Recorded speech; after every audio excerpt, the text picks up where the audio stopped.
సాక్షి TV ప్రసారాలను నిలిపివేయటం చట్టరీత్యా నేరం. సాక్షి టీవీ ప్రసారాల కోసం మీ స్థానిక కేబుల్ ఆపరేటర్ను వెంటనే సంప్రదించండి. DTH లో ఇంటర్నెట్లో కూడా సాక్షి టీవీ ప్రసారాలను వీక్షించవచ్చు. విక్టోరియా గ్రౌండ్ కాల్పుల కేసులో పోలీసులు దర్యాప్తు వేగవంతం చేశారు. ఘటనపై సుల్తాన్ బజార్ పోలీసులకు ఫిర్యాదు చేశారు డీసీపీ చైతన్య. బషీర్బాగ్ లో మీటింగ్ పూర్తి చేసుకుని ఆఫీస్కు వెళ్లే క్రమంలో కోఠి వద్ద ఘటన జరిగినట్లుగా ఎఫ్ఐఆర్లో తెలిపారు.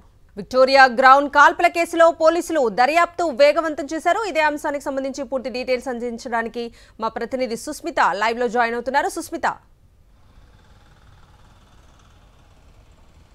కవిత, నిన్న ఏదైతే తన గన్మెన్ ని కాపాడేందుకే గన్ ఫైర్ చేసినట్టుగా కూడా డీసీపీ తన కంప్లైంట్ తెలియజేశారు. అయితే ఈ ఇచ్చిన సమాచారం మేరకు కూడా సుల్తాన్ బజార్ పోలీసులు ఇప్పటికే ఎఫ్ఐఆర్ నమోదు చేయడం జరిగింది.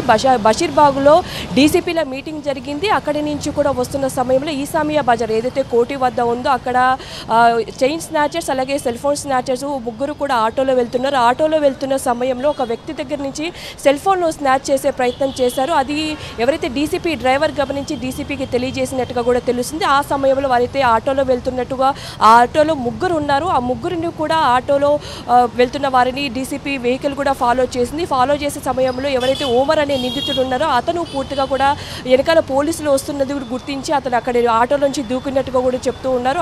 ఎవరైతే ఆటోలో ఇద్దరున్నారో వారు ఆటోలు అక్కడి నుంచి కూడా వెళ్ళిపోయే ప్రయత్నం చేశారు. వారందరూ అక్కడికి పారిపోయినట్టుగా కూడా తెలుస్తుంది. ఓమర్ అక్కడి నుంచి దూకి పూర్తిగా కూడా అక్కడ ఏవేవైతే ఇల్లులు ఉన్నాయో ఆ ఇళ్లలోకి వెళ్ళి పూర్తిగా పారిపోయే ప్రయత్నం చేశారు. పారిపోయే ప్రయత్నంలో భాగంగా డీసీపీ అలాగే డీసీపీ గన్మెన్ ఇద్దరు కూడా అతన్ని ఫాలో చేశారు. డీసీపీ గన్మెన్ ముందుగా అక్కడికి వెళ్ళినట్టుగా కూడా తెలుస్తుంది. డీసీపీ గన్మెన్ ఎవరైతే వెనకాల వెళ్తూ ఉన్నారో పూర్తిగా అతన్ని కత్తితో బెదిరించే ప్రయత్నం చేశారో అతన్ని చంపే ప్రయత్నం చేసినట్టుగా కూడా తెలుస్తుంది. కత్తితో బెదిరించారు.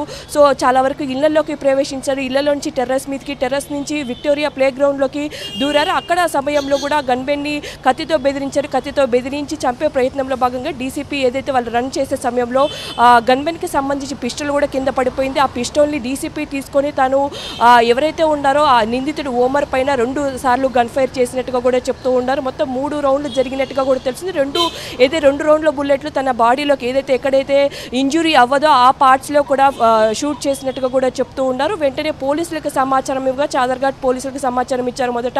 ఆ తర్వాత ఇది సుల్తాన్ బజార్ లిమిట్స్లోకి రావడంతో సుల్తాన్ బజార్ పోలీసులు అక్కడికి చేరుకొని పూర్తిగా క్లూస్ సేకరించినట్టుగా కూడా తెలుస్తుంది. సో మొత్తంగా కూడా చూసుకుంటే ఇప్పుడు ఈ క్లూస్ సేకరించిన అనంతరం కూడా ఓమర్ అక్కడ పడిపోవడంతో ఓమర్ని కేర్ హాస్పిటల్కి అయితే తరలించారు. ప్రస్తుతం అతనికైతే చికిత్స అందిస్తున్నట్టుగా కూడా తెలుస్తుంది. డీసీపీకి అలాగే డీసీపీ గన్మెన్ కూడా కొన్ని గాయాలు అవ్వడంతో అతని పోలీసులు ఇప్పటికే right Sushmita, thank you. Sakshi TV ప్రసారాలను నిలిపివేయడం చట్టరీత్యా నేరం. సాక్షి టీవీ ప్రసారాల కోసం మీ స్థానిక కేబుల్ ఆపరేటర్ని వెంటనే సంప్రదించండి. DTH లో ఇంటర్నెట్లో కూడా సాక్షి టీవీ ప్రసారాలను వీక్షించవచ్చు.